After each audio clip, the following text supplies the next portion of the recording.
Hello, welcome to Aasgard Updates, episode number 4. Today we're going to take a look at some economic indicators, both some leading indicators and some coincident indicators. Just in case you've found this channel or found this video, this is a forum for the portfolio manager, myself, of the Coldstream Dividend Growth Strategies and the Aasgard Small Mid-Cap Fund to communicate with investors in the strategy. I get lots of opportunity to talk to private clients, but I get rarely any opportunity to talk to investors in these strategies directly. So here I am. I'm going to tell you what's on my mind, what's keeping me up at night. And if you have questions or comments, please leave them down below and I can address them on future episodes. So with that, some caveats. This is not personal financial advice. We need to know a heck of a lot about you in order to give proper financial advice. Lots of things go into it. The makeup of your income, the character of your balance sheet, all those things are incredibly important when making investment decisions. And so don't trust a random stranger on the internet to give you what investments you should make in the future. Yeah, don't use that. Anyway, let me move around my screen here and I will share with you my web browser and I will pop open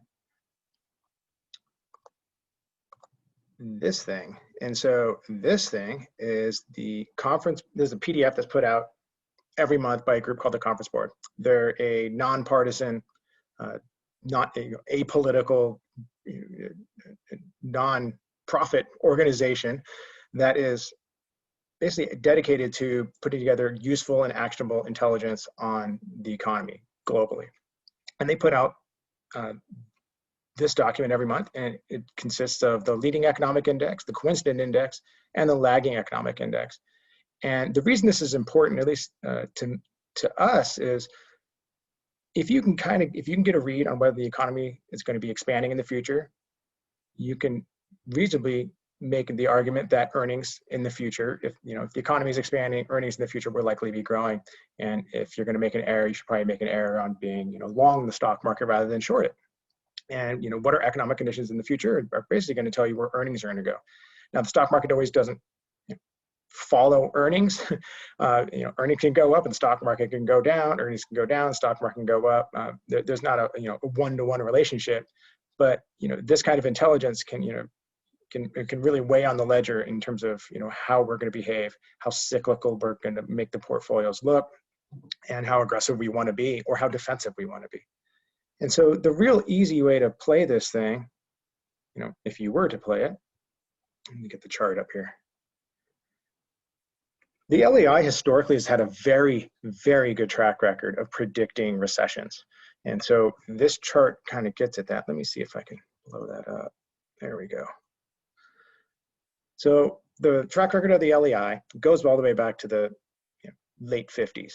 And these gray bars here on the screen that you see, let me make sure I'm sharing. Yeah, I'm sharing this. Just FYI, I'm doing all these things in one single take. So if I make some errors, bear with me. I recorded an entire session that was looking at my intro screen. So that was painful. So I had to redo it again. So I don't want to make sure I wasn't doing that. So anyway, this time, what you're looking at today on the screen, this is the LEI. And the gray bars represent historical recessions all the way back to 1960. There you go. And the thing is, if it's a natural recession, meaning providers of goods and services have overbuilt their capacity, everyone's kind of chasing the same idea or there's the same trade, they overbuild too many factories to give too many goods to not enough buyers. And then they realize they have too much capacity and the buyers dry up. That capacity has to be written off, businesses shut, manufacturers close their factories and lay off a bunch of workers. That's your run-of-the-mill normal kind of recession. And so we've had quite a few of those. We also had, there's always a new flavor. I mean, in the late 90s, we had a tech bubble burst, and then we had the housing crisis burst and the financial crisis. And so those preceded those.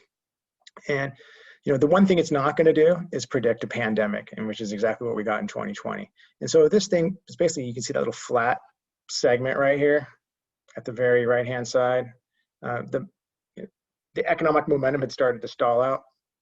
And then as the economy crashed because of the global lockdown, this thing went straight down. So this was not predictive of this recession. Like I think it's pretty obvious that we had a recession. I'm going to make the argument today that the recession, at least recession number 1 for 2020, is over, and we can see that now in the economic data. So this was not predictive, and it certainly didn't help you position a portfolio, but historically it has. And my job is to predict the next recession and be ready for it and make sure that the portfolios can withstand whatever might be coming its way. And if we get a double dip based on other more natural forces outside of pandemics or giant black swan kind of lockdown events, this might be useful. But today I'm going to make the argument that the economy is getting stronger, and contrary to probably what consumer confidence right now looks like, which is extremely negative, right? We have a very negative political environment. We have lots of people that are unemployed, right? We have a 10% unemployment rate, and things look and feel very dire.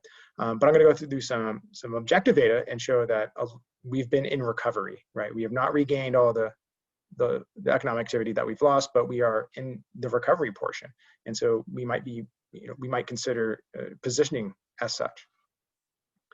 All right, so I'm going to go through some of the components. I don't have all of the components, but I'm going to make you familiar here with a website that I use quite frequently. This is from the St. Louis Federal Reserve, and they have this wonderful chart system that's available on the internet.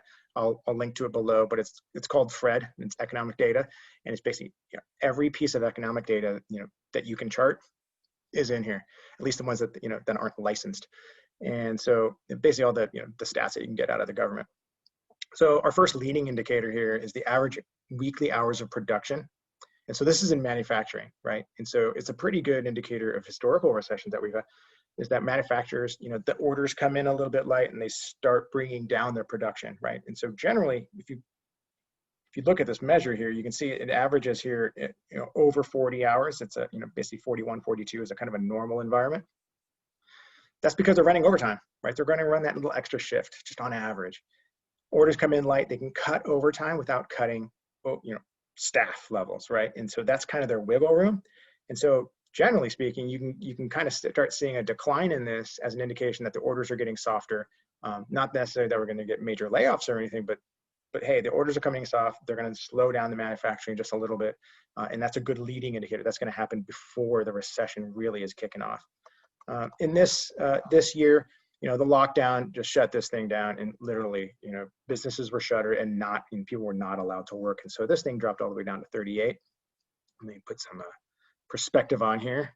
Go back to max, and you can see basically these trough levels back. All this is 1940. The lowest levels that we've seen here and are these here back in 2008. I mean, if you have 2009, the low point was 39 hours, and we just clocked ourselves a 38 in 2020 due to the lockdown. Now that's been improving. Let me flip this back to year 1. We are already all the way back to full-time employment. So 40 hours per week is the average work week, and so production is back online. Now, we haven't seen the behavior that you would expect in full expansion, which is overtime. So we're not there yet, but this, you can see all the way through July, it's been improving. I'm going to show you a bunch of charts that look essentially the same way. So this is probably going to get pretty repetitive. All right. So weekly hours of production, they're moving back up. And then here's initial claims for unemployment benefits. And I just want to give this some perspective here. I'm going to go back to max.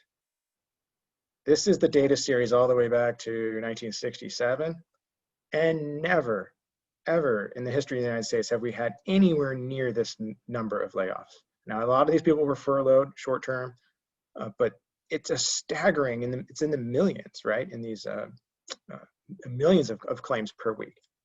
And right now we're at a million. We're at a million right now. I think we peaked here with the peak level there. I think it's a 8 million, somewhere in there, 7 million. Just a staggering amount of job losses this year.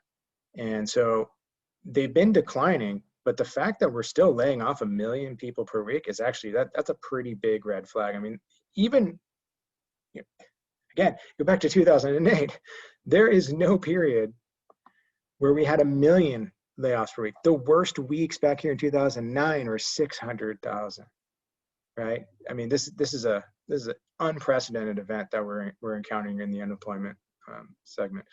Just in the entire restaurant and hospitality industries have just been decimated, and we expect further. So there were a lot of unemployment claims, and then of course the government came in and ran the CARES Act, and so you had PPP money, and then you had unemployment benefits, and so those workers, they've essentially kind of been made whole. Like, we've had income replacement for a while now. Going forward, without a new stimulus plan, those unemployment benefits are starting to run out, and the PPP money is starting to run out. So if you're a business and you're shuttered, and like, look, the metrics don't work now. Like, the number of seats that are being occupied in my restaurant aren't meeting my bills. I'm just going to go ahead and permanently close. We're starting to see those permanent closures, and I'm sure everyone around here has an anecdote. My local restaurant that was in the building that I used to live in, they've just closed permanently, and that was a beautiful restaurant in a beautiful tower in a really great city in Bellevue, Washington. And so that's permanently gone, and I expect to see quite a few more of those as these days go forward. And so we still have these unprecedented large unemployment claims that are still ongoing, and that is a big concern. It's we got back to manufacturing hours worked. Yeah, that's a nice thumbs up. This is still a very big negative number that we need to take into consideration. Some more manufacturing data. You can see this is new orders for durable goods, and you can see the cliff off in Q2 from March into May, and then we've got this V. We have not reclaimed the old orders numbers, but they are climbing, and so that is a positive development. The next one here, we've got the value of manufacturers' new orders for consumer goods. And so this is actually off the charts. This is really interesting. I was not expecting this. This is the first chart that I've seen that is actually fully recovered and actually gone into expansion. Say what you will about this recession. Yes, we have high unemployment, but the people that continue to be employed were the wealthiest, highest compensated employees. The retail and the restaurant industries that are being highly impacted, the gym industry, the fitness industry, all that kind of stuff. Those people don't generally make as much as employed office workers that are all now working at home essentially. And so we're actually seeing consumer goods orders go up. This is actually starting to match. I don't know if you well, I can go find some data on housing units, but we're seeing new home purchases are dramatically increasing at this moment. People are buying houses at basically a record rate at this point. And so your consumer goods are gonna everything you're gonna fit out in your house is gonna fall into this into this index. And so the fact that it's going up kind of makes a lot of sense. Everyone's going to Home Depot and doing those home renovation projects they've been putting off for years, but now they have to work from home. All right.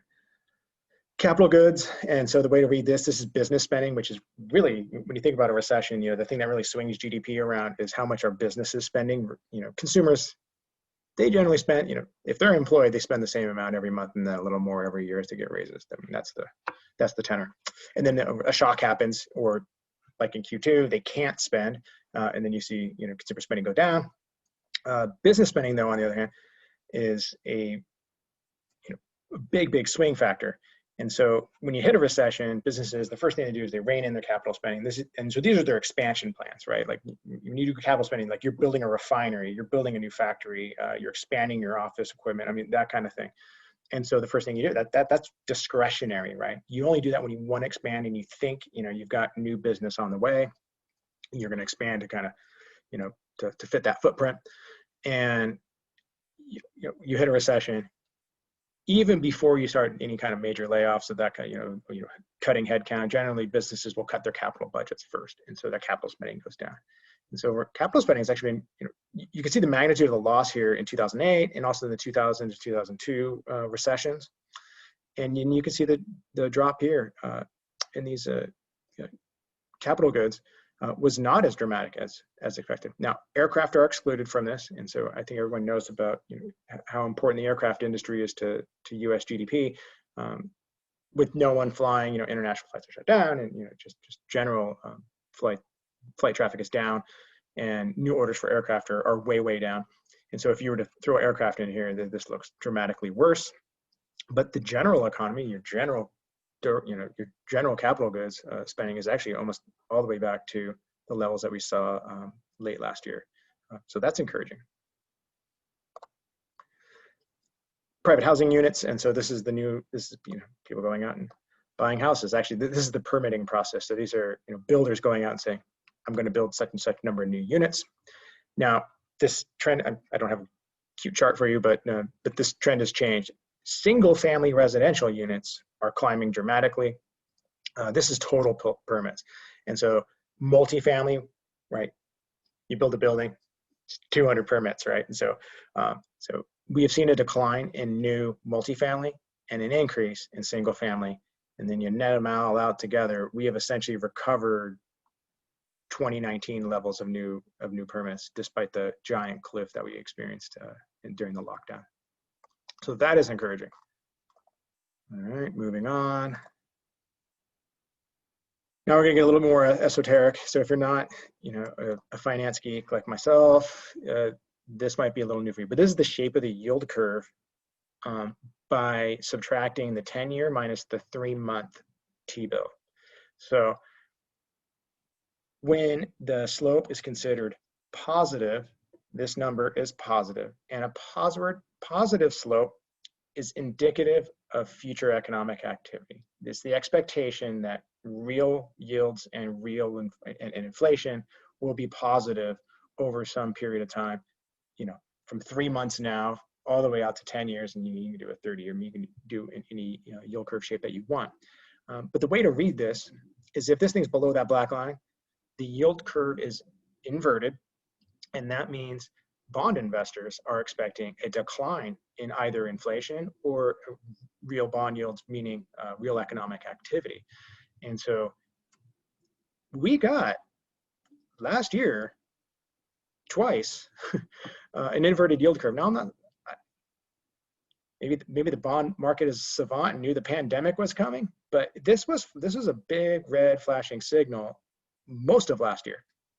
And so usually what's happening is that the Fed is raising interest rates with the idea that, hey, inflation's on the way and we want to fight it, so we're going to raise the Fed funds rate, which is the overnight lending rate.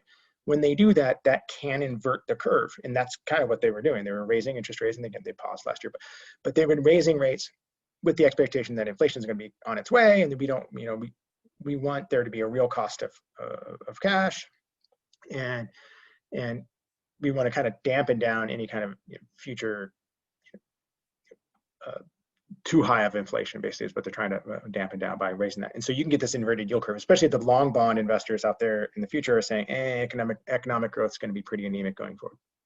So we got a nice big red warning signal last year, and this is one of the very few leading indicators that was in the negative.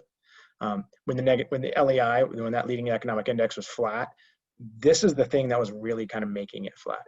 And so there you go. And right now it is positively sloped. So the bond market is generally expressing a growth expectation, although you can see that the spread is pretty slim here. Just so you can, I'll go out to a 10-year here so you can see where a normal curve, well, even historically, how high it can get. You can see, in growthy periods, you get a substantially steep yield curve. And then it trends down until it goes negative, and then you get a recession. You can kind of see that expressed here. All right, I'm gonna flip from this one. So one of the leading economic indicators is what's called the leading credit index, and I don't have access to that, but we have proxies, and at least on Fred, we can grab a proxy. This one is the Bank of America U.S. High Yield Index, option adjusted spread. Wordy way of saying this is the credit spread that you get for investing in very dubious companies. I don't know if I want to say dubious.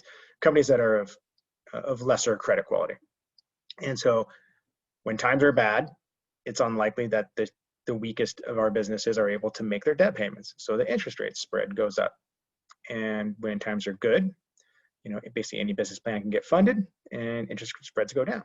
And so when this is low, the way to look at it is that the credit market is expecting better economic conditions going forward. And so you see the spike as we hit the recession, and you can see the dramatic decline that we've had ever since. So the credit market, now we haven't fully recovered, right? You can see that there on the chart, but it is, the trend is definitely there of lower and lower credit spreads. Now, if we had a purely unadulterated market, this would be indicative of what the market thinks of the credibility of these businesses that they're investing in and what the appropriate credit spread is. I do want to put the caveat out there that the Federal Reserve is dramatically influencing this at this point. They have decided to run what's called quantitative easing, and they have been hoovering up the supply of treasury bonds, but they've also indicated that they are willing, if things get very bad, to buy junk rated credit bonds, basically fallen angels, companies that had credible bonds that have been downgraded, and they're willing to backstop the credit markets, which is an unprecedented move. Now they've messaged this. I'm not quite sure if they've actually bought any high yield bonds yet at this point, but they've messaged it, and because they have messaged it, and if things get worse, they've basically put a put on this, meaning that there's protection, right? You can buy one of these bonds and you have essential assurance that there's a buyer out there that's going to step in, even if things get worse. Well, okay, well, what are they going to spend? Well, the Federal Reserve doesn't care about earning money. They care about stability. So they'll pay a high price for junky credit. And so that has had I think it has had a significant influence on what we're seeing in credit spreads, and also, what we're seeing in the stock market and how far they've run. So basically what this is saying is that you can run a bad business with lots of debt, and because there's a Fed backstop out there, you might not run into too much trouble. And we've seen this because companies like Carnival Cruise was able to issue bonds. Even I think that was back in March, and so there is a credit backstop, meaning that these rates are going to come down. And so if you're going to make a bet on economic growth or not, and even the junkiest of businesses can get financing, well, you would expect that economic growth will come to fruition. And so this indicator, again, this is in the bull camp, and things are looking better. All right, let me move over one. Here's your payroll numbers. Now we're into the coincident indicators. So the coincident indicators, like, if you want to know what's happening in the economy, just look at this. Here we go, max here. These are payrolls. Now, either we're growing our economy or we're contracting, and payrolls follow that curve to a T. And so if you want to know if you're in a recession, the number of payrolls are going down. If payrolls are going up, you're not in a recession, which is why I will hang my hat on the fact that payrolls are currently growing. Now, they've driven off a cliff. We had millions of people who can become unemployed, but it's actually improving. That's not to say that it's going to continue to improve, because who knows what Q4 and it's going to look like in September. Who knows? But as it stands today, the payroll number is increasing, and if you had to define the environment that we're in, I would call it not as recession, but as a recovery. We are currently in recovery because we are growing payrolls. All right, personal income got nailed. This one's excluding the transfer, which is an interesting data set. I should have pulled that up. But if you include the transfer payments from the government, the basic unemployment transfer payments, and the $600 a week that went out in stimulus, this is a very positive chart. It's actually kind of coming back down. But this, to me, is more underlying. It's fundamental. It's like, hey, are people employed, and are they earning more?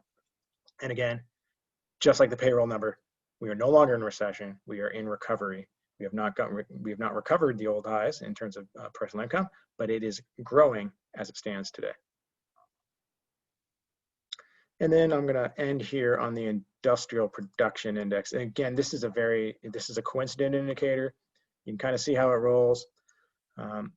It falls off in recession, and when we're back in expansion, it's going up. I mean, it's a nice coincident indicator. And so again, I'm going to show you the same chart. We have the cliff off going due to the global lockdown, and now we are growing our industrial production. And if we're growing our industrial production, we are not in recession. We are in the recovery phase. So all this said, the mosaic of economic data that we're looking at suggests that we are, I don't think it's surprising, we are not in a recession right now. We are recovering from recession. Now, that's not to say that we're not going to get another dip. If COVID comes back in a big way, and I don't see a reason why it wouldn't. We don't have a a vaccine, a vaccinated population, and it can certainly come back. We certainly unlikely to have herd immunity at this point. So if it comes back, it'll depend on the nature of the response, right? I think the idea of a nationwide lockdown is probably off the table. We're not hearing anything like that from the federal government, and even the state governments seem to be a bit resistant to instituting the blunt force of a lockdown. I think, I've heard basically, we're learning to live with the disease, right? Face masks, no more big public events until this thing passes by.